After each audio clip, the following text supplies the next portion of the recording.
Hello, everybody. This is Dr. Roseanne Fish-Getchell. I'm a clinical psychologist at Providence, and I am joined by my esteemed colleague, Dr. Tyson Payne. He is also a clinical psychologist. Hello, everybody. We are here today to talk about some very important issues that have been on the mind of teachers, parents, and students regarding homeschooling and teen mental health, especially during a pandemic. So let's get started.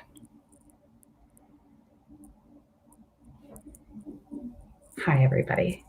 So first of all, I just wanted to have a reminder for you all. The information provided during this event is for educational purposes only. If you have any questions regarding medical conditions or treatment plans, please feel free to consult your physician. Participating in this event with these clinicians, including myself and Dr. Payne, does not create a physician-patient relationship. Let's get started. So Dr. Payne, you are a licensed psychologist who specializes in pediatrics with Providence Health System. And I know working with you personally, you are an incredible physician when working with children, adolescents, and their families. And I'm excited to talk to you today about how is homeschooling working? How can we focus on mental health for our teens and our children? So would you mind just letting me know a little bit more about what's your role in Providence and what are you doing? Yes, thank you. And I appreciate it. It's actually a really unique opportunity to be interviewed by a peer who also specializes in pediatrics. So I'm really excited about this conversation because it's a conversation, it's not just an interview.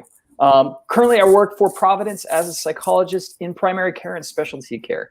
And so seeing all sorts of teens and adolescents for just about everything under the sun, whether it's anxiety, depression, or medical concerns. Absolutely. And I love that we're having a conversation today about it. Let's dive in because I know people are eager to learn more. What have you noticed as far as changes in teens since the onset of COVID-19? Yeah, there's been a very distinct change in how I work and presenting problems that I'm seeing. There's definitely an uptick in anxiety and depression, specifically amongst teens and adolescents. One of the things that we would look for in depression is isolation, and everyone is forced to isolate. And so naturally you would see a progression of depression, and of course anxiety. There's so much more fear. As teens see media or social media concerns, there is an uptick in anxiety and just fear about the unknown, not just on a society and global view, but also on a very personal and social view. Where teens are being isolated from their peers, they're not sure, like they're able to stay in contact with their peers. However, it's not the same as it was before. And that social awareness and social comfort that people used to get, they don't have anymore. Oh, such a good point. That a lot of those social supports and reinforcers and coping skills that teens used to use are completely cut off or no longer safe for them. Yeah. Oh, thanks for sharing that. I'm also wondering, now that we're almost a year, if you can believe it, into teen homeschooling, what kinds of effects have we all seen from this? It's really interesting to be an observer of that. And having known some of my patients before the pandemic, it's teens who were, maybe had just a little bit of anxiety, but were straight A students and very popular and doing well in sports and all these other things. They're struggling. They're failing all their classes right now. And it's been very interesting to me to kind of notice what factors have been helpful and what factors haven't been helpful. Another unique thing that I've seen too is teens who struggled with social anxiety. Initially they actually did a little bit better during the pandemic because they didn't have to face some of those social concerns. And however, that I feel like that was a little bit short-lived. And even I'm getting patients right now who are just that same social anxiety is coming up in Zoom classes and times when they have to present or even just small groups. Yeah.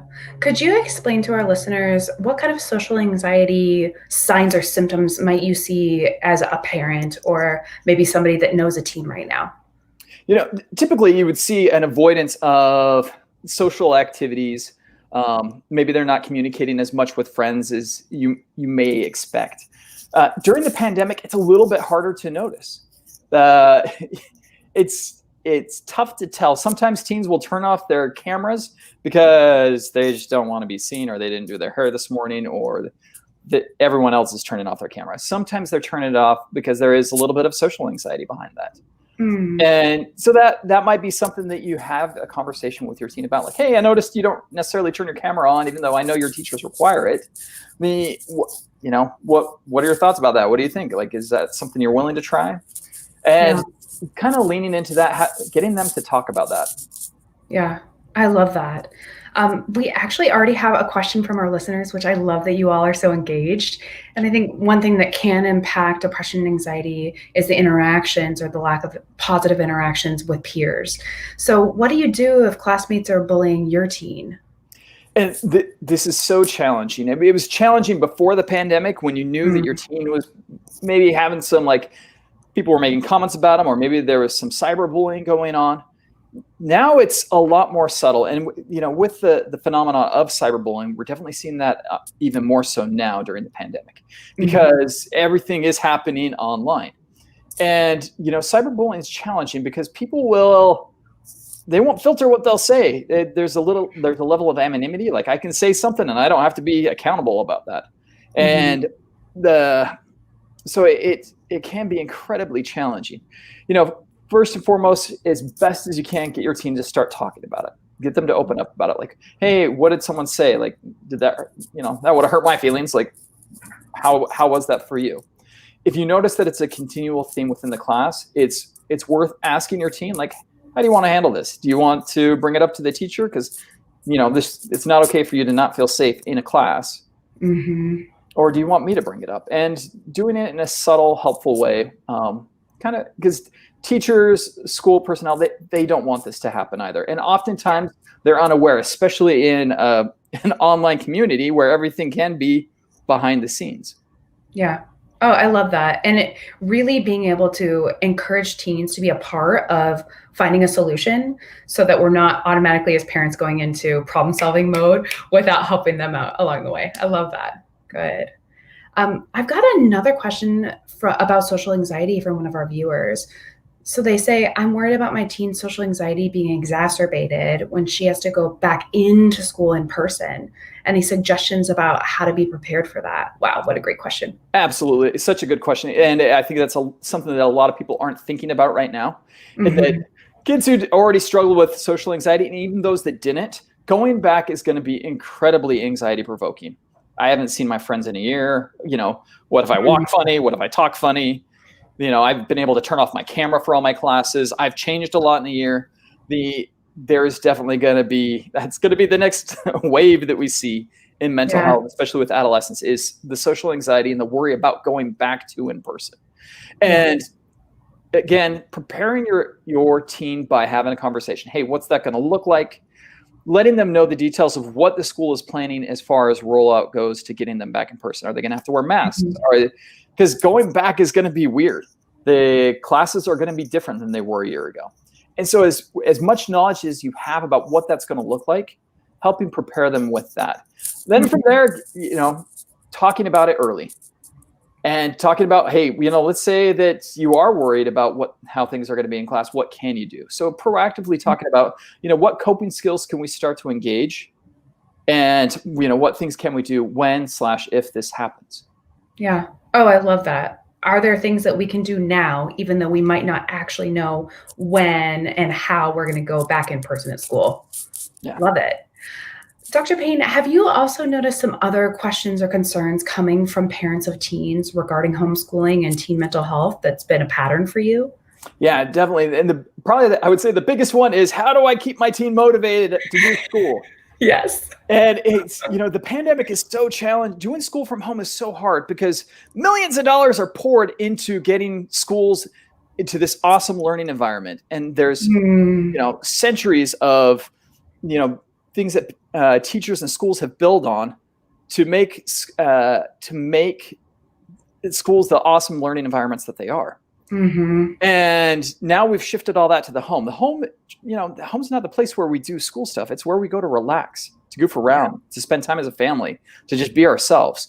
And to transform that into a formal educational environment is incredibly challenging.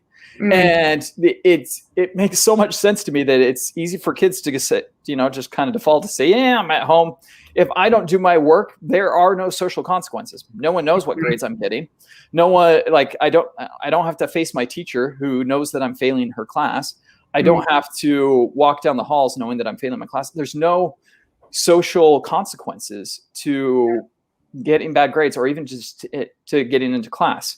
Oftentimes, like for my kids and other kids, like there isn't a parent at home to make sure that they're getting onto every single one of their classes and that they're doing all their work. Yeah. Where before it was like, oh yeah, I dropped my kid off at school, or I know they got onto the bus. Right. And so you knew that there was some level of engagement. Now it's so easy for them to, well, I got onto my class today. Nothing really happened. We had a breakout room. And we don't know what, like, without a lot of careful follow-up, like, hey, I noticed you're missing this assignment or whatever it is. Like, it's so easy for teens to fall back behind. And it does take a highly engaged parent to help keep even the best and smartest students engaged in this environment.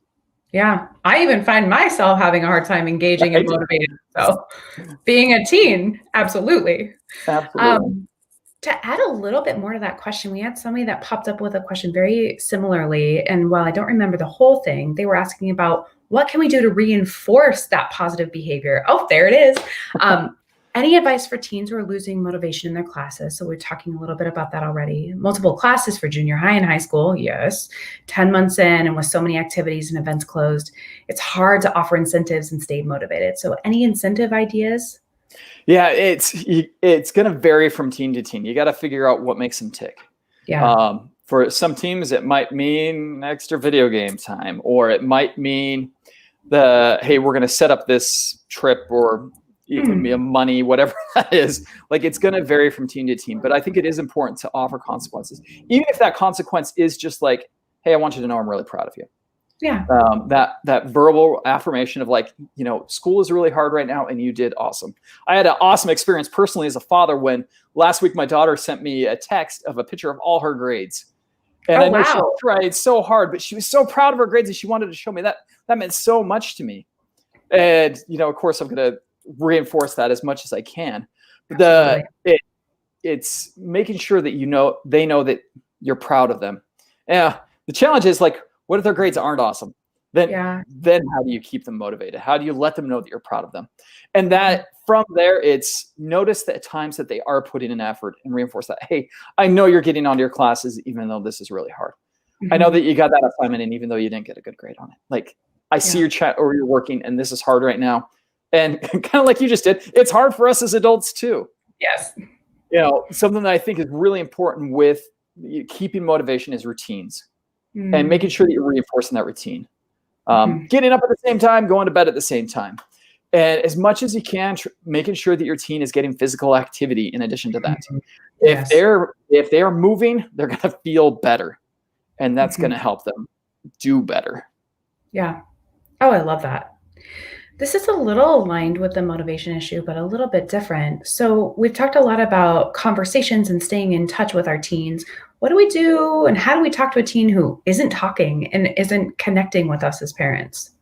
Yeah. And it's like trying to crack a safe that you don't know how, you don't have the combination or you don't know how it works. Yeah. It takes keep trying is the big thing. And try different approaches. Even if it's, something I did with one of my middle schooler is we started to play video games together. And we wouldn't talk about hard things, but we would just spend time together. Or I'd have him teach me a new computer program. Like meeting them at their level and getting them to engage. As a family, we started to play Among Us, that kind of the trendy app that teens are playing right now. Okay. In an effort to build rapport with them, but also provide opportunities for them to talk. Yeah. And I feel like as a parent, the crucial conversations that you have can be divided up into two categories. First category being like proactive conversations that you plan on having, like, hey, we need to talk about this. And then we're getting into kind of some of the harder stuff. The other one is reactive conversations, being ready for those hard conversations. Because for a lot of teens and adolescents, it is so hard for them to talk about things they're struggling with because they don't have the words yet. Mm. And so it does kind of take a crucial eye to say, okay, you know what? That looked like that was important to you. Try to tell me more about it. And even if they're just saying, yeah, math sucks right now, like being okay with that and being empathetic, being right there for them, being supportive to them as much as you can in those moments when they're offering even just a little bit of information. I love that. So staying the course, knowing it's going to take a while, trying to find a way to engage that they're really motivated by. Yeah, love that. It's hard. It is hard. Is there anything that parents should avoid doing right now to support their teens while they're doing homeschooling and also just in their overall mental health? Yeah, kind of as a general rule, anything that's shaming. And it's so challenging when you need to talk about hard things like bad grades or the things that they know they should be doing.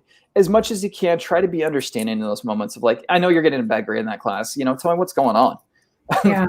Again, going back to one of my experiences, even before this, had to have a conversation about with my son, like, hey, I noticed you're failing math. What's up?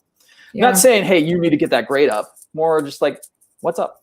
I noticed this is like, I assume something's going on with math. Tell me more about it.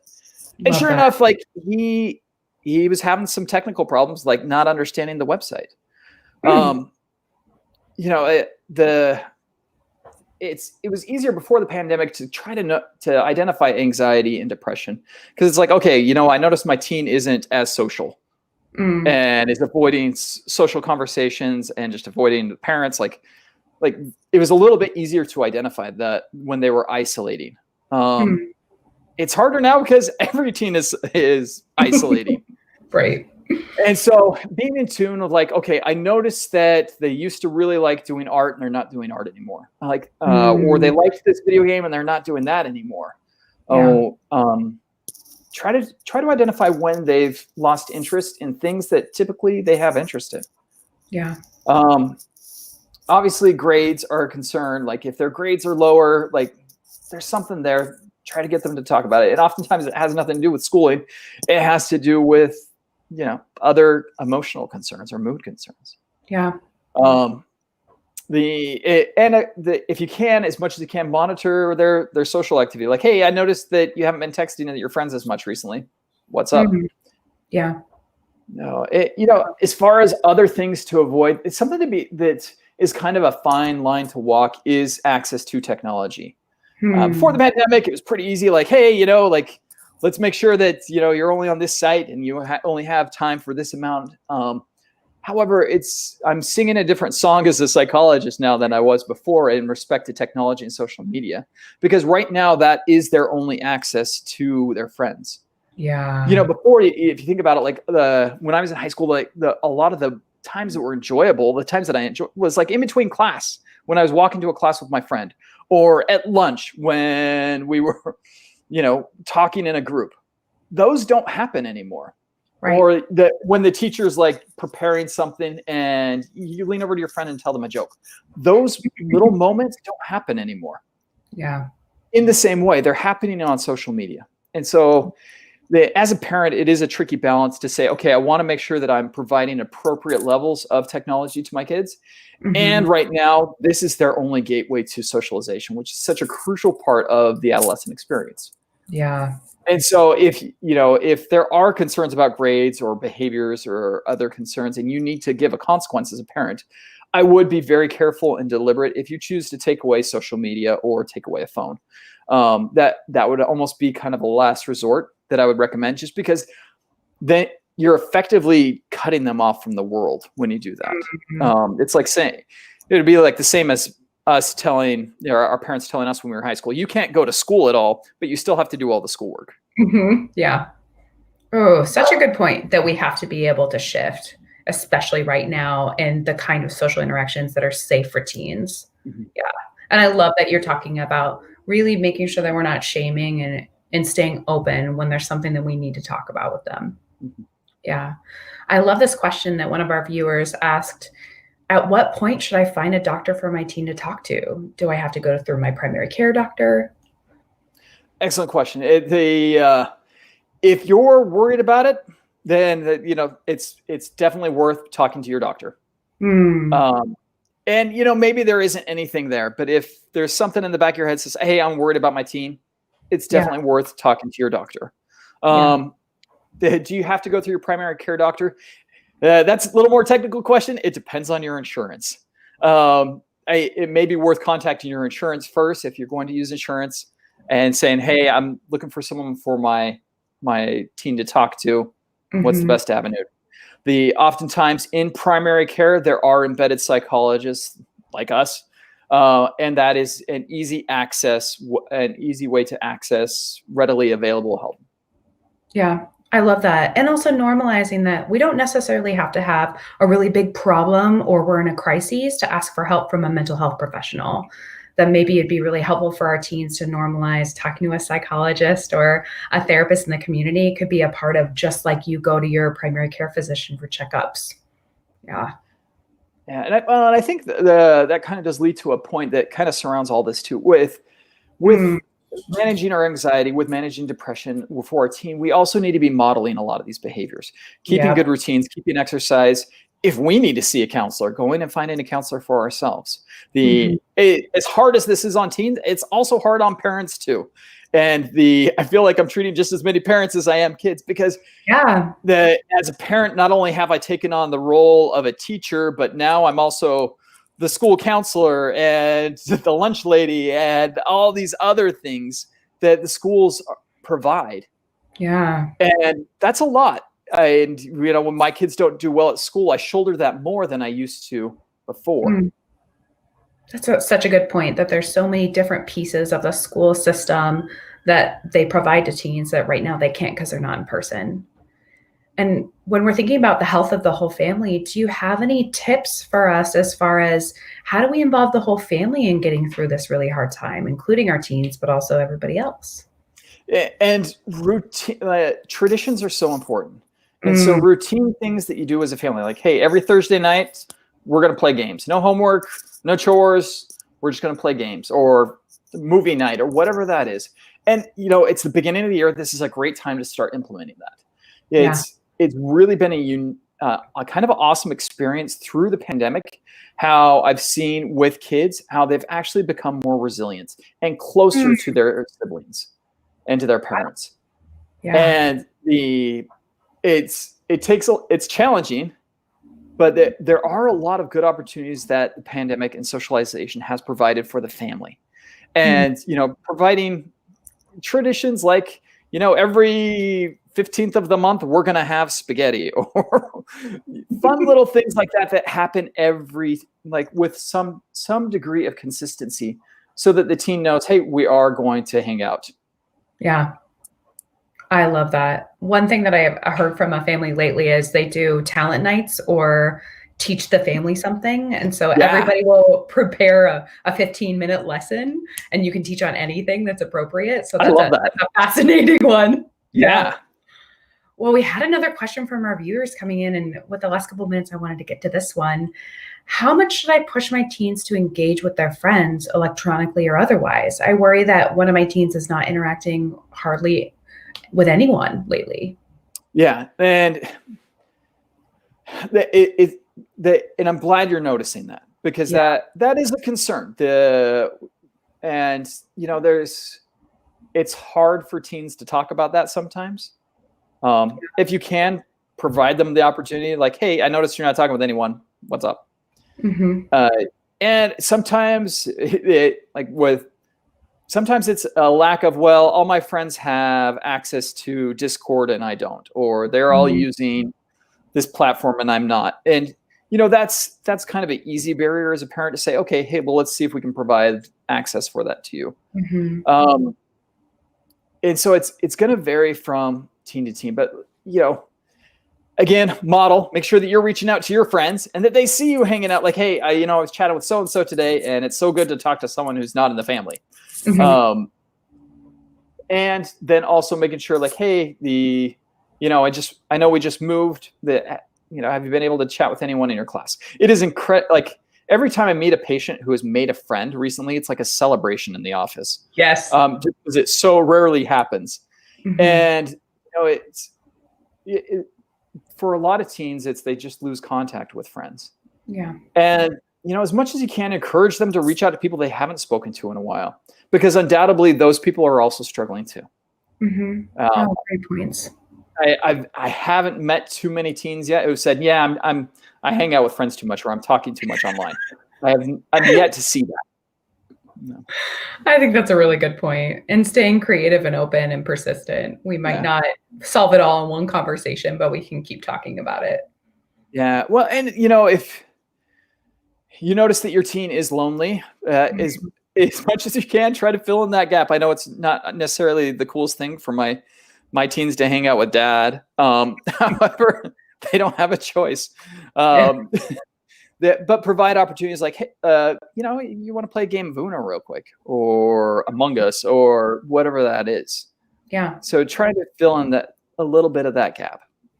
Love that. Well, we're getting down to the last minute. Any other thoughts that you wanted to share with our viewers? This has been a really great conversation, Dr. Payne. Yeah, to parents, this is such a scary time for parents also, and worrying that, is my teen okay? Because as parents, we worry no matter what. Yeah. And, as when your teen is struggling, because most teens are struggling right now, be kind to yourself. It's really easy for us as parents to take on that blame of like, oh, maybe I did this, or it's this problem because of this. As much as you can, be kind to yourself in those moments. It's not helpful to bring that guilt into your parenting. Oh, such a great point. Self-compassion goes a long ways for parents and teens. Absolutely. Wonderful. Well, it's been really great to join you all today, and I hope you're doing well. I hope you and your family stay well in the next several months, and hopefully we get to see each other in person soon. Good. All right.